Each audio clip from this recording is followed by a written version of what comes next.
As far as introductions, my name is Bob Ferguson, the project manager for DSTO. Matthew's the admin assistant for DSTO, and a lot of people over the course of the years were asking what's the difference between DSO and DSTO, and that's what we're here to explain to you. And even as I started my contract with DSTO, a lot of people still come to me and say, how is life in DSO? And I say, well, that's not quite where I work. So we'll get Matthew to start the process here. Thank you, Bob. Okay, so first we'll start with the differences between the DSO and the DSTO. So who is here for Terry's presentation in the morning? A couple people. Okay, so Terry is the DSO. She's an employee of the DSO. We are the employees of the DSTO. The easiest way to remember is the DSO is the entry point, there where you do your applications. They do your assists in the ADSS, and then they help link to agencies that provide that specific services that meet the needs of the individual to be served. The DSTO represents the partnership of the 36 transfer payment agencies, which we'll get into in a little bit.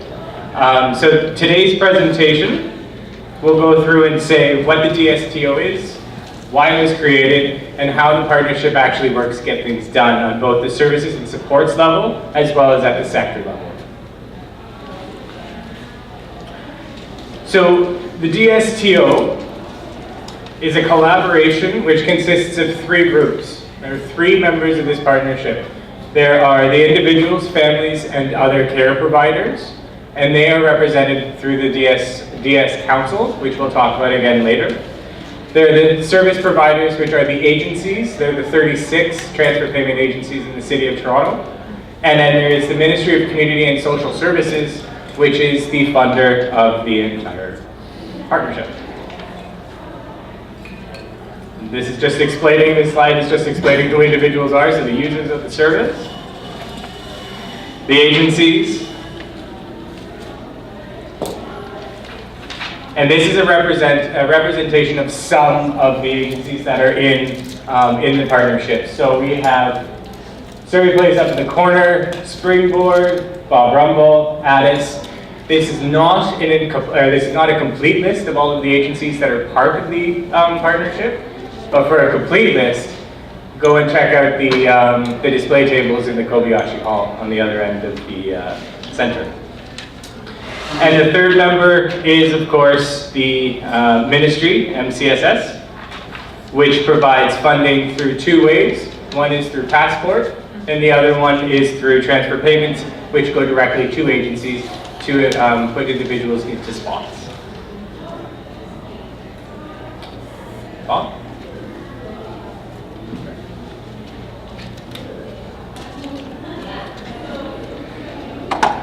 So originally, DSTO was created to provide a single point access to services. In the late 90s, up until then, a family would have to go to all different services to get on their own wait lists. It was part of the ministry's framework, making services work for people. At the time, the agencies thought that, collectively we can do something here for access. This is again way before DSO started, which was 2011 was when, by the time DSO started. So by 2001, the agencies were able to have a new model for developmental services in Toronto. It was drafted by the then 29 agencies, their boards and executive directors.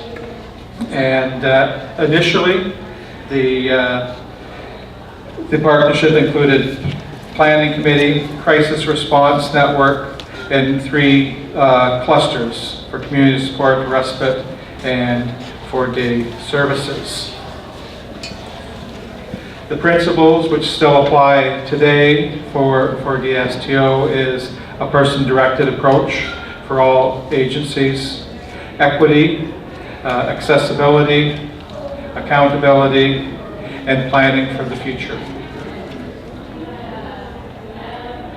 So the goals on the individualized level, collaborative is intended to contribute to the improved quality of life for adults with developmental disabilities within the City of Toronto. From a sector level, the focus is to improve that quality of life for those adults through equitable, strategic, and effective use of all available resources. So it really went from each agency working separately and really blindly to what the other agencies were doing to communicating, talking, working effectively, looking at the issues and developing strategies collectively to deal with those issues. So on the two different levels, the partnership works on supports and services and sector. If you're involved with the sports and services piece, you might have already been working with either Karen and Deanna, the two other staff, for DSTO. Matthew and I work and support the sector level piece. So how many of you are family members? Perfect. And how many of you are service providers or work for a service provider? Fantastic. Okay, so generally speaking, this is the level that you would be seeing. So it is the level that is most apparent and most interactive with families and the individuals that support the families and the support network for the individuals that are in service, as well as the individuals themselves. This level focuses on access to service and service resolution processes to make sure that individuals are in the most appropriate spaces to meet the needs that they're wanting to do and make their lives as best as possible. You also you access these through the DSO, and that's where you go through all of the application process, which some of you probably have already gone through with your children or family members.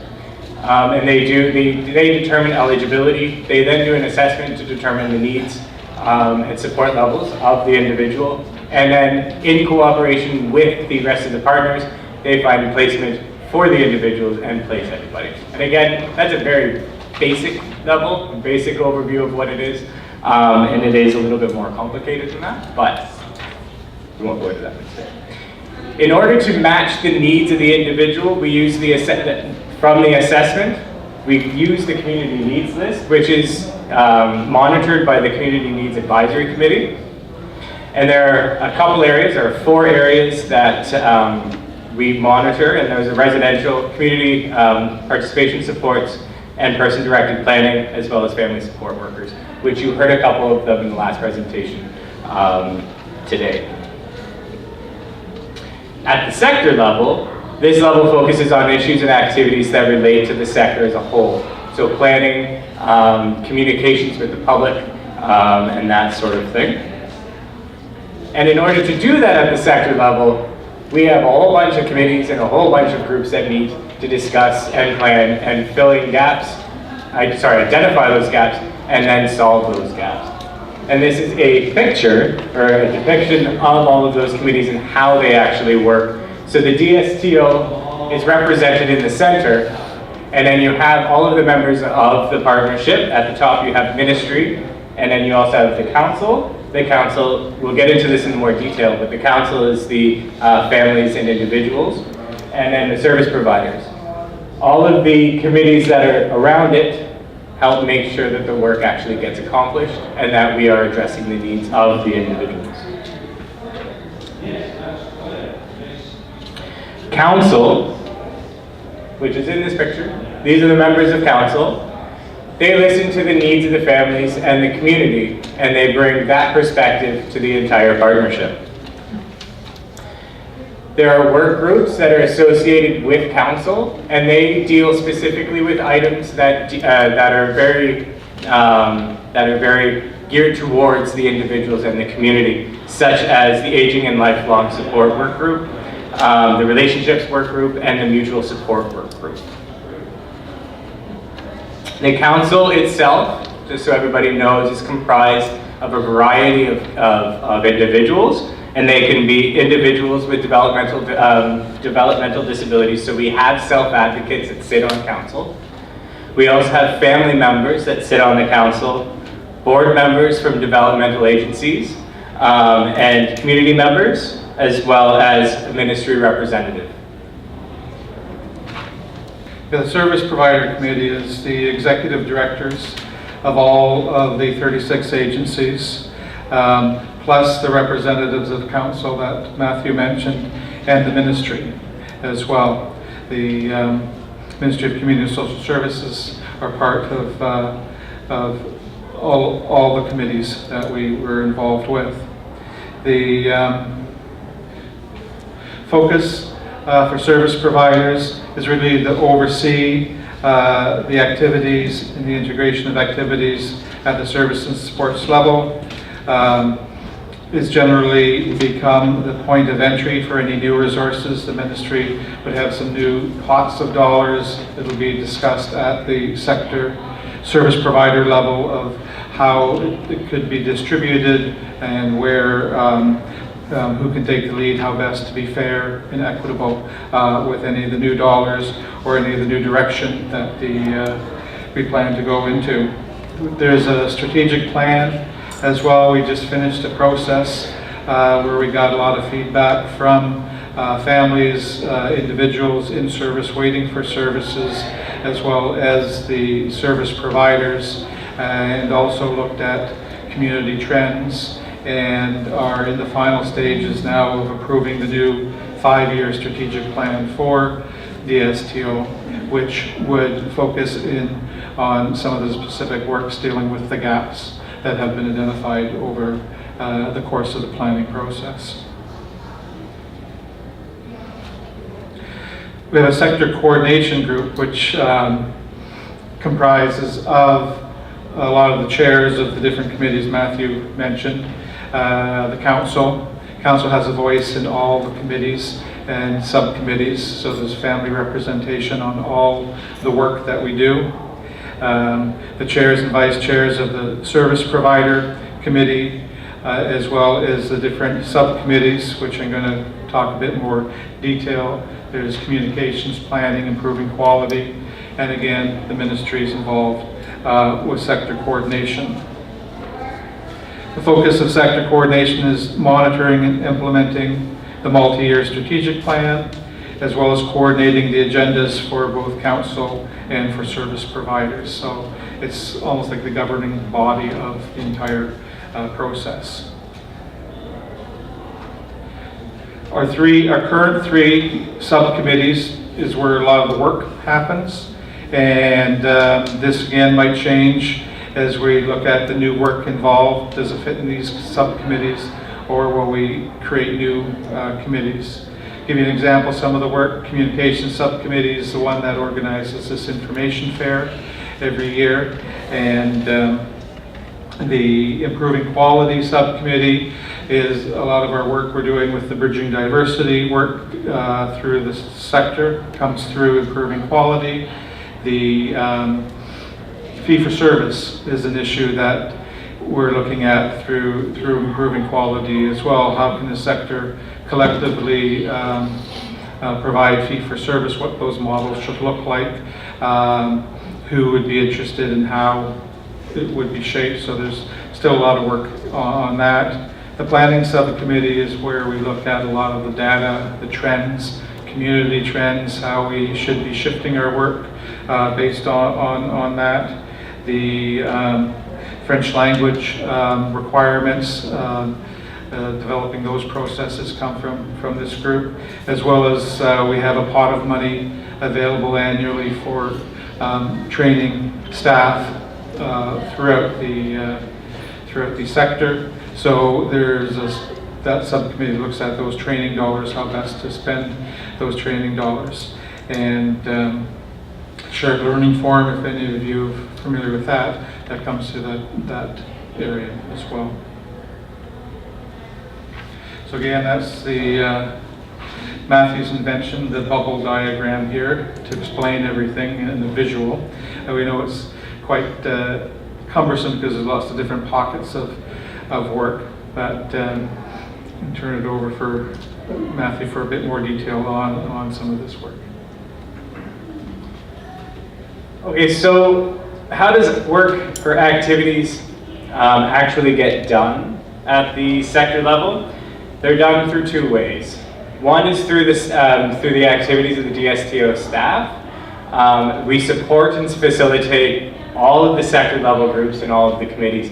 There are four employees of the DSTO, and we are always working towards the actual goal of making sure that services work for individuals. And then the second way is through the coordinating processes of the sector coordination group. The chairs and vice chairs of the core sector groups are represented. Same thing with the regional office of MCSS. And we meet to share information on the status of activities at the sector level. And all issues are identified and routed to the appropriate groups and the appropriate committees, depending on the focus of the issue and which committee is best suited to solve it.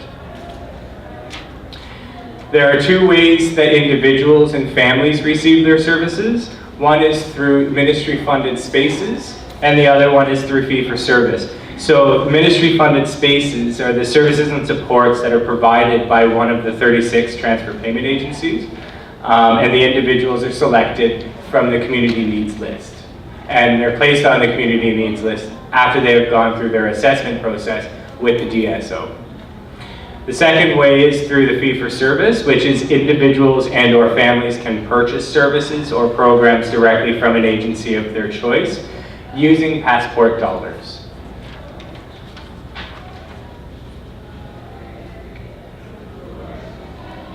So with that is the DSTO in a bubble and how activities and services are provided to individuals. We have as part of the collective, if you are an employee of an agency, you can have access to this training material as well as a whole bunch of other training material through the extranet. And if you're interested in receiving that kind of content, if you work for a transfer payment agency, you're to contact Bob or myself, and we'll be able to connect you with the appropriate people to get that connection. So at this point, I would like to take any questions or open the floor to any questions that you may have about the DSTO and how we work, how we operate. So I'd like to turn it over to you. If there are any questions, yes? Just as I look to, I'm a parent, Yep. advocating for my son. He's about to graduate high school and has some special challenges. How much input do I have for the process? I've already done what's the assessment piece called? The ADSS and the SIS with the DSO? Yeah. Yeah, so you've done the application process, the application package? Yeah. Along the road in the next few years, how much input do I have about my preferences and priorities for this program or residents versus what's out there and the variables out there in the political world? Would you like to field that question? It's more, are you getting to the choice when a space comes up? Yeah. Also, I mean, some programs are, let's say, 3 hours here, 2 hours there, but I need something that's a full day, less transportation, all these hidden costs. For that, you'd have to contact the DSO and make sure that your son, is it your son? Yeah. Okay, make sure that your son's profile is up to date with all of the appropriate information of what it is that you and your son, it's important that we take into consideration your son's needs and your son's wants as well. You let the DSO know what it is that you are exactly looking for, and they will do their best to match your son or daughter to that program or to a specific program when a space becomes available. Okay? And that includes geographic location as well, so if you want something specific in one area of the city, to really identify that as well. So as much information they have, they can make that selection more specific to what you're looking for. Just to follow up, I assume if I have my eye on a program, I could get in sooner if I'm prepared to pay as a family versus waiting for funds falling. If that program has fee-for-service. And if that program, again, with the fee-for-service, has a space. And that's something, as we mentioned, we're looking at collectively through the agencies to really better communicate what is available for families to purchase, and through the passport dollars and where, and that's part of what we've been working on with our last strategic plan, and I'm sure it's going to be part of our next couple of years' work too. Yep. My son is 19 now. He's already part of the DSO on the waiting list. Obviously, we will be looking for a big program when he's 21. So realistically, what is the waiting time to actually get into a big program? Like now that he's on the waiting, he's already in the DSO process. What can I expect as a parent for the big program? That I can't give you a timeline for, unfortunately. I would. Oh, sorry. Just to reiterate, Alex, would you like to enter the microphone? I was just asking, my son is 19 now, he's already part of the DSO, and I was just wondering how long the waiting time to get into a day program when he's 21, when he finishes school. Yeah. So unfortunately, we can't give you timelines. The one thing I can tell you is that we work diligently and hard to get everybody that comes up for a placement into those placements. And it's important that families work with the DSO in order, when those vacancies do come up, to get your children into the programs when they come up. But again, we can't give you a timeline as to how long you would be waiting for service once you completed the application process. One thing we were looking at, as I mentioned, with planning and looking at trends as well, we did identify and presented to the executive directors just last month the amount of people on the wait list for Community Participation Day, which was over 3,100 people right now. The amount of people who are getting spaces, how long it's taking to get those vacancies filled when they come, to start really thinking about what else we can do to move and speed up that process. I'm just wondering if is part of the DSTO's role to help advocate with the ministry for more funding or more spaces, or is that not part of your mandate and what you do? I'm just thinking back to about 3 years ago, I think the ministry announced they would get rid of the waiting list for housing by pouring dollars and more dollars. And it doesn't seem to be happening really quickly. So I'm just wondering if you're part of that process of presenting numbers and facts and...